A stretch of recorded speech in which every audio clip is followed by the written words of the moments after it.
No, it takes when you work. No, if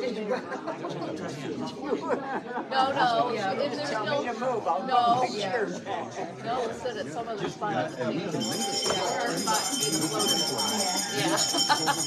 We just sit where it has. Yes. Good morning. Good morning. Welcome to Bible class. Glad you all could join us today. Is everybody ready for their Thanksgiving dinners this week?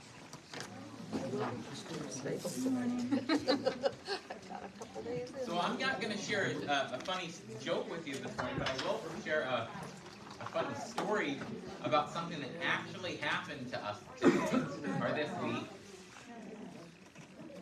So this week, true story, but it's not a joke. So we were with Fiona, and she would kill me for telling you this story. We were all sitting at a table over dinner, and as I often do, I pulled out my phone and I started going through all the funny jokes online. And I thought, well, what's a good thing to do? I know, imagine me going through funny jokes, and I said, let's go through Thanksgiving jokes. And so I said, I found a Thanksgiving joke, and the joke was about a turkey laying an egg, right? And so I said, so why does the turkey lay an egg? And Fiona said, well, that joke doesn't make any sense. I'm with her. And I said, well, why? And she said, turkeys don't lay eggs, do they?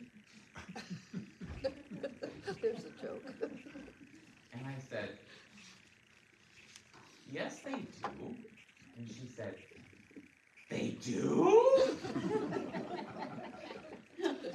And literally, her mind was blown by this, and I had to look it up online to show her what a turkey egg looked like, and now she wants to get turkeys. Oh, you had the perfect spot for it. So this shows you that we have only been living in a rural area for 4 years. But all right, so here we go. Thanksgiving. We're going to go to question number 3. This is the very bottom. Yeah, you'll remember that we are with Paul. Paul is writing to the churches of Macedonia. He's writing to the churches in Corinth. And we see 2 different kinds of churches taking shape here. Now, to recap for me real quick, and I'm going to get a little feedback from you guys, can somebody describe the situation of the churches in Corinth? What's going on in the churches in Corinth? The rich churches in Corinth.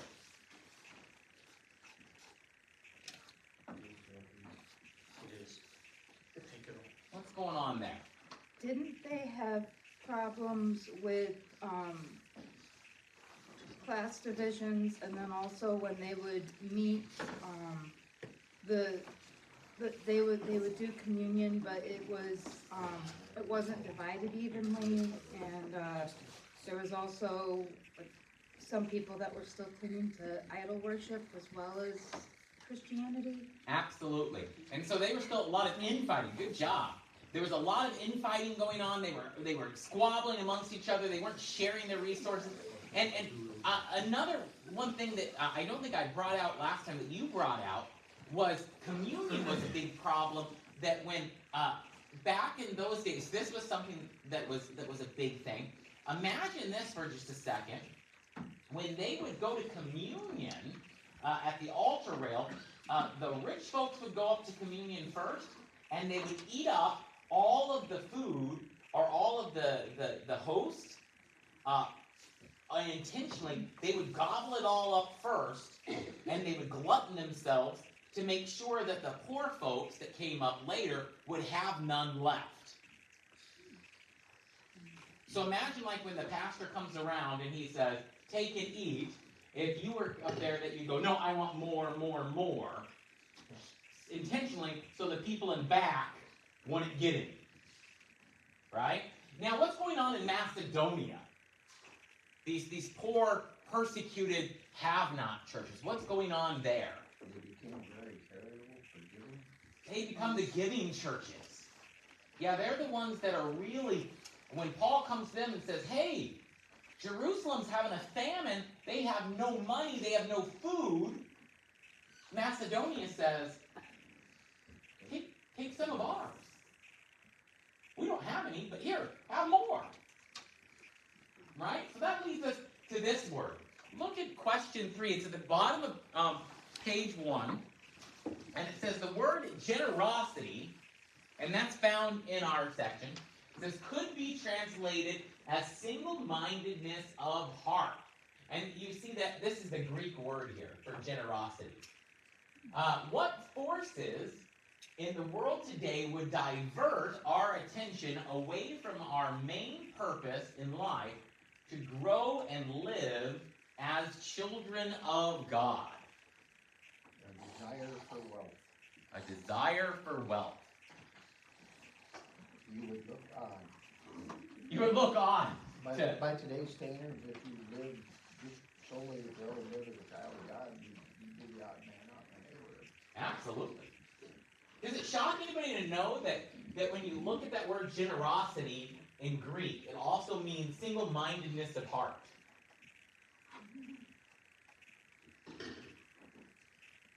It's kind of an interesting thought, isn't it? So what keeps you from living? I like that desire for wealth. What else keeps you from being generous? Wanting more than you need. Wanting more than you need. When I was a kid, you know what our parents called that? Gluttony. Keeping up with people next door. Keeping up with the Joneses. What else? Worry. Worry. Having a misplaced faith, right? You're misplacing that faith in your 401k in your bank account, right? Instead of trusting God. Think about what Corinth was doing. We have to worry about that ourselves, where Macedonians was saying, hey, God will take care of us here, even though we're being persecuted. Our brothers are in need over in Jerusalem. Let's take care of them, right? All right. So yeah, look at this. This is kind of all what you guys have mentioned. Look at this. Bills keep us from being generous. Keeping up with the Joneses, entertainment, things that we want. Misplaced faith, worry, and stuff in general, the things in this world. Anybody want to read Colossians 3:2 here? It's on the screen. Don't set your minds on earthly things. Yeah. So anytime we get our eyes off of Jesus, right, from Hebrews, keep our eyes focused on Christ, and we put our eyes on things of this world, what do we do? We lose focus on what we're actually sent here to do. Let's turn our page and let's look at the next. Would anybody like to read on the top of this page what it says, that little paragraph? Every Sunday after the offering is taken, the pastor recites a prayer that is also the first verse of hymn 485. We give thee but thine own, whatever the gift may be. All that we have is thine alone, a trust, O Lord, from thee. The Lutheran Study Bible explains it in this way. The core of stewardship is the complete gift of self, in body and soul, to the Lord who bought us. Thy time, talent, and treasure follow in due course. Yet it is imperative that we know where our gifts come from in order to come to a full understanding of what proper Christian stewardship is.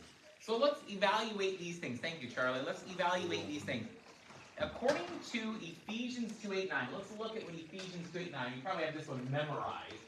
Ephesians 2:8-9. Anybody want to read Ephesians 2:8-9 up there? Indeed, it is by grace you have been saved through faith, and this is not from yourselves, it is the gift of God, not by works, so that no one can boast. What has God supplied for us there? Grace. Great. God has supplied goodness. I don't read that fast. Woo! I think you just saw, like, I'm way planned far ahead, aren't I? You need your wife back in here. So, where's Mrs. Badenham? So Miss Badenham, Fiona once in a while complains. She says, I have to do 5 PowerPoint slides. and when she does that, I bring her to my PowerPoint slides and I say, I have to do 400 PowerPoint slides. And she goes, never mind. Okay. So what has God supplied for us then? Grace. And what is grace actually? The actual definition for grace is, everybody read it? Undeserved favor. What did you do to deserve this favor? Nothing. Nothing! We did nothing to get this. You didn't earn it, you didn't buy it, you did nothing to get it. God gave it to you. That's what it said. It's not of yourselves. It's undeserved. It is something that was handed to you. Right? And so God has supplied grace for you. Grace upon grace. Alright, so let's go to the next one. James 1:17. Anybody want to read this one for us? Every good act of giving and every perfect gift is from above, coming down from the Father of the light, who does not change or shift like a shadow. Alright, so what does God supply for us here? Every perfect gift. You got it. So God has supplied for us everything. God holds nothing back. Now, bonus Lutheran question. If I had a gold star, I'd give it to you if you can answer this one. What petition of the Lord's Prayer does this connect us to?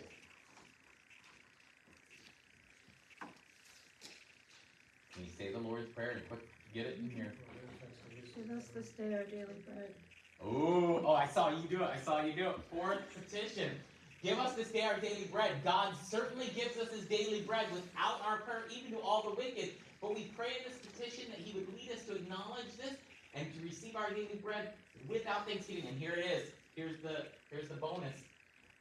Daily bread includes everything needed for this life, such as food, drink, clothing, shoes, house, home, fields, cattle, money, goods, God-fearing spouse and children, faithful servants and rulers, good government, good weather, peace, health, order, honor, true friends, good neighbors, and the alike. So God gives us everything, whether we ask for it or not, he still gives it to us. All right? It's right there in James 1. All right, the next one. Who wants to read 2 Corinthians 9:10?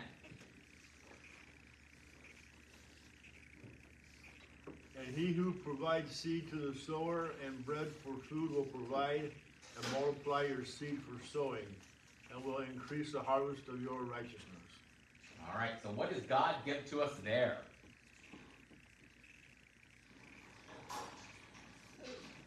Food. Food and righteousness. Food and righteousness. God gives us a food and righteousness for us. Aren't those kind of like, food is physical, righteousness is spiritual? Yeah, absolutely. So you're covering our physical needs and our spiritual needs. Absolutely. You're going to hear about that today in the sermon. So God gives us both for our physical body and our spiritual body.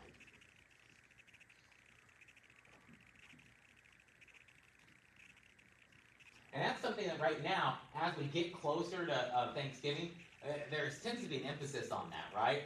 You're going to see that on our televisions a lot. You're going to see a lot of those pictures of those cornucopias, and Walmart's going to push that on their screens, those nice pictures of pumpkins and grain barrels being filled and things like that. But certainly God does that year-round for us. All right, so let's go to question number 4. We touched on this a little bit. What does single-mindedness and generosity mean for us? How do we show that single-mindedness and generosity for us? We talked about what it meant for them. What does it mean for us as Christians? Sharing Without words, without words. Sharing without words. How do we do that? trust that faith will put it right back in the coffer. Okay. Anybody else? Where do we keep our focus in all of this? Right. There you go. So really, we do this by keeping our eyes on Jesus. Right? The champion who initiates and perfects our faith. Because of the joy awaiting him who endured the cross, disregarding shame. Now he is seated at the place of honor beside God's throne. When we give, think about those Macedonian Christians. The way that they were able to give so freely is they didn't focus on the persecution, right? If you're worried about, oh my goodness, what happens if I don't have enough, are you going to give? No. Why? What are you focused on? Me. If we're focused on Christ and we say, Christ is going to be with me, then we're not going to be worried about those kinds of things. We're going to be focused on Him. Now that doesn't mean you should give recklessly, obviously, right? You don't just throw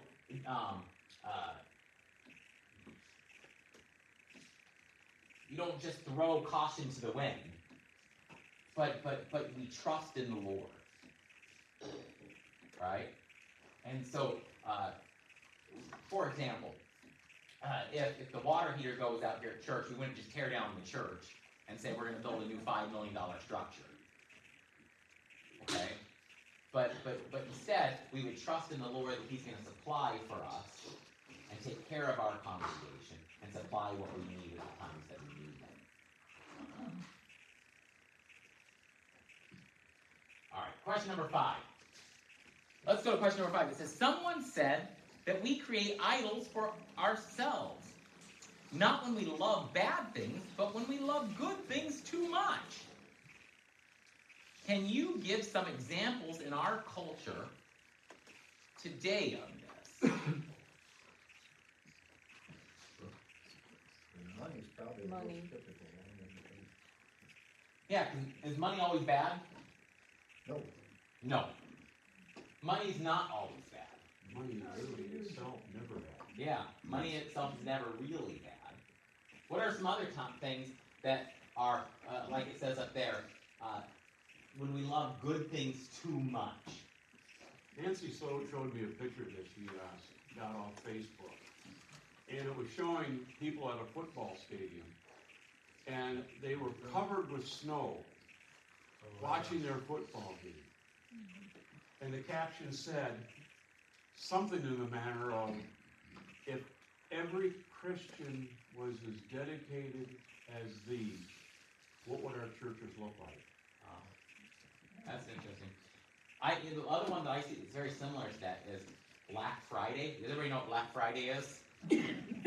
So Black Friday is the day after Thanksgiving, where you see, when I was a kid, I don't know if they still do this, but there was a commercial that used to be on Black Friday, where you would see the people inside the shopping center, and they were all scared, and you'd see all the big crowds waiting outside with their faces pressed up against the glass, going open, open, open, open, open, open. And the people would be scared to unlock the doors because they'd all be crushed when the people walked in. And there'd be like a wave of people outside waiting for the Cabbage Patch dolls. You know what I mean? And it would say, you'd see this huge wave of people outside. And the sign, the connotation was, you'd see this big wave of people and say, this is what Black Friday looks like. And then they'd show a church with like 10 people inside and say, and this is what Sunday looks like. So where's the worship? Right? Now, is there anything wrong, like Tim said, with going to a football game? No. An amusement itself is not wrong, right? You can enjoy the Browns game. You can enjoy a Colts game. You can enjoy a Packers game. No, that's not true. You should never enjoy a Packers game.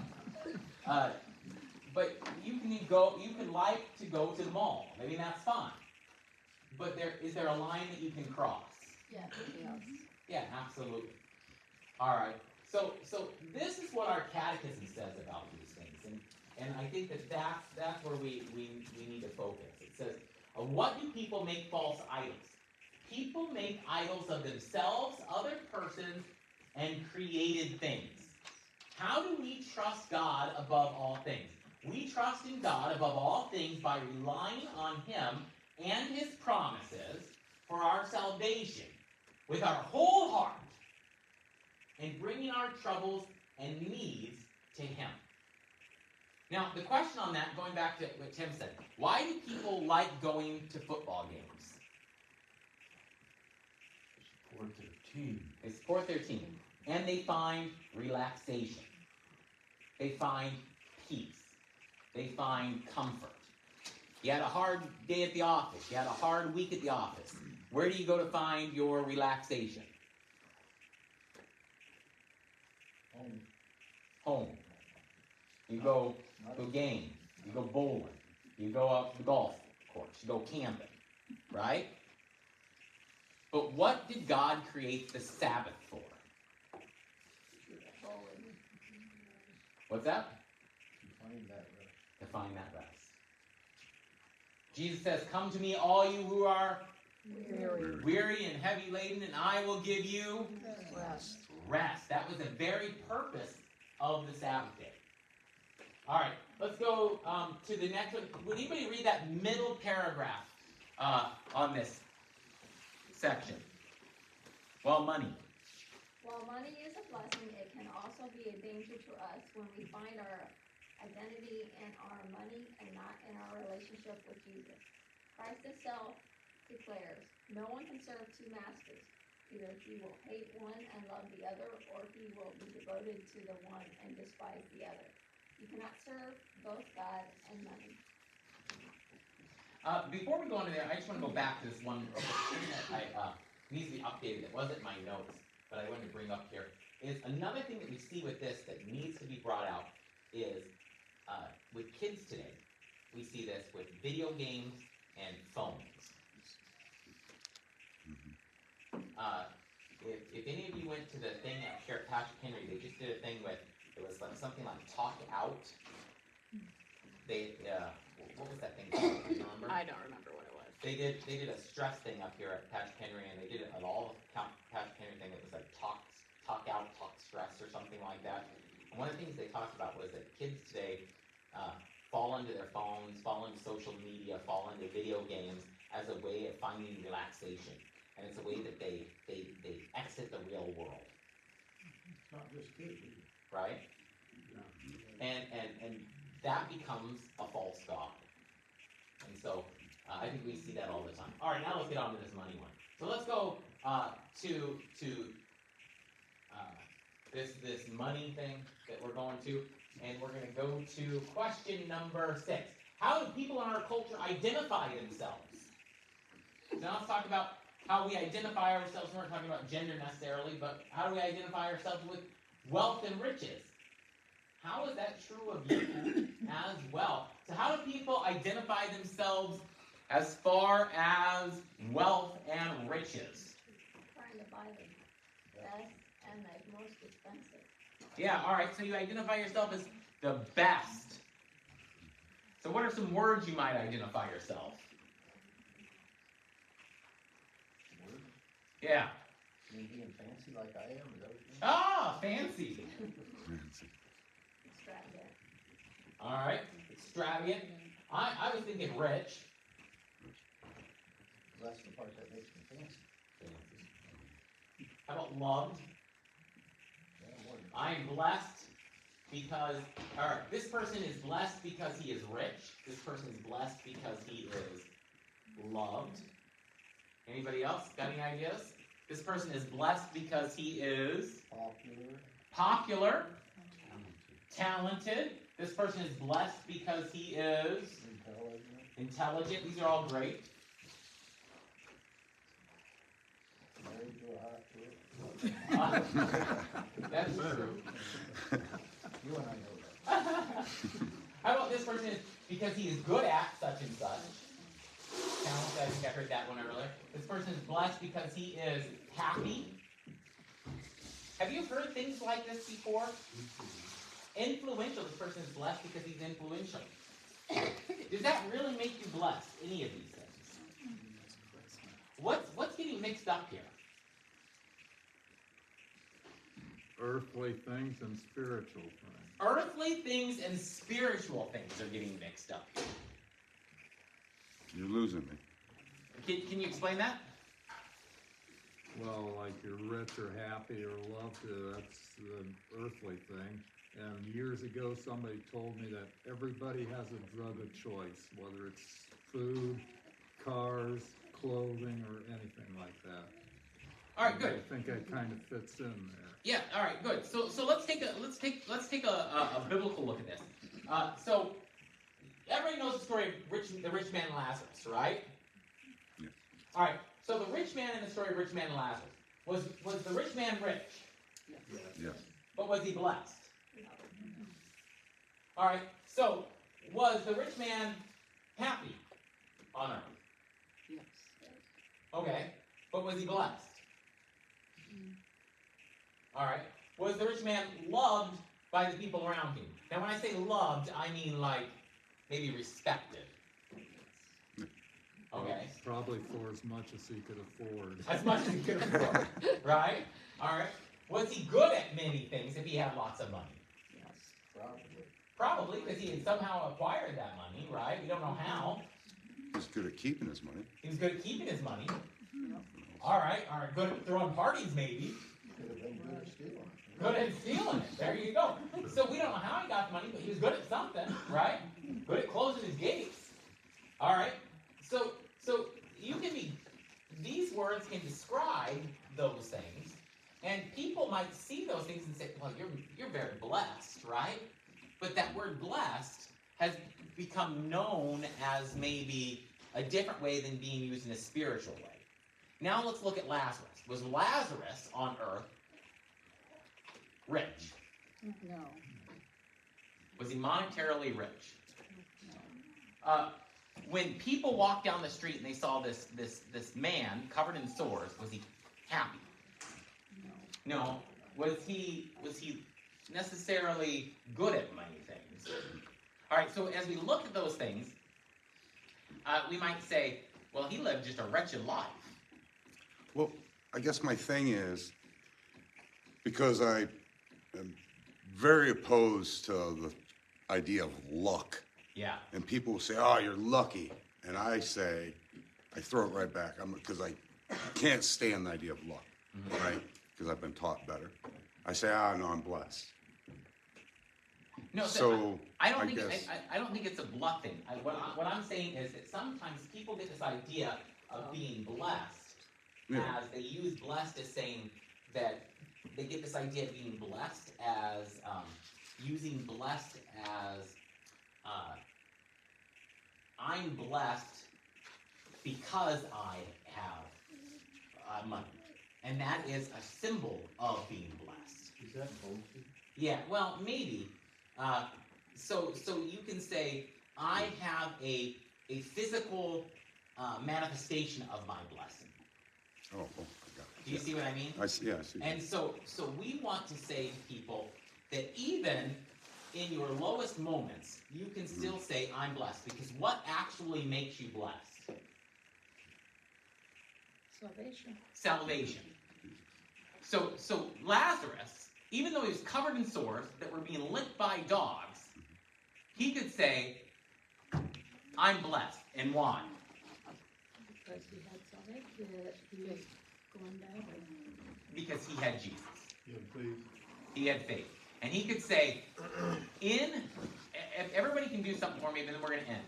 If you can think about your life, how long does the average person on this world live? All the way to the You're always so helpful. So let's say you live 80 years. Okay? You live 80 years.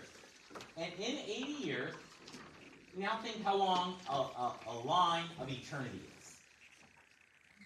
And let's say you have the worst life for 80 years. small potatoes. Small potatoes. God has promised you eternity of salvation. You're blessed because Jesus died. That is what Jesus has promised you. You see the wonderful news that you have? All right, let's hold our hands and let's have a prayer.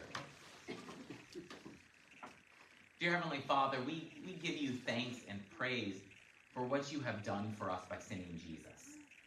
We give you thanks for sending your Son to die on the cross so that we would know that no matter what comes our way in this world, we are truly blessed through Jesus Christ. We ask that you would help us see all the many blessings you have sent our way and truly give thanks for them. In his name we pray. Amen. Well, thank you for joining us, and we'll see you upstairs. Well, I guess I'll just change what I say. When they say you're lucky, I'll say easy come, easy go. There. Might do it. Because I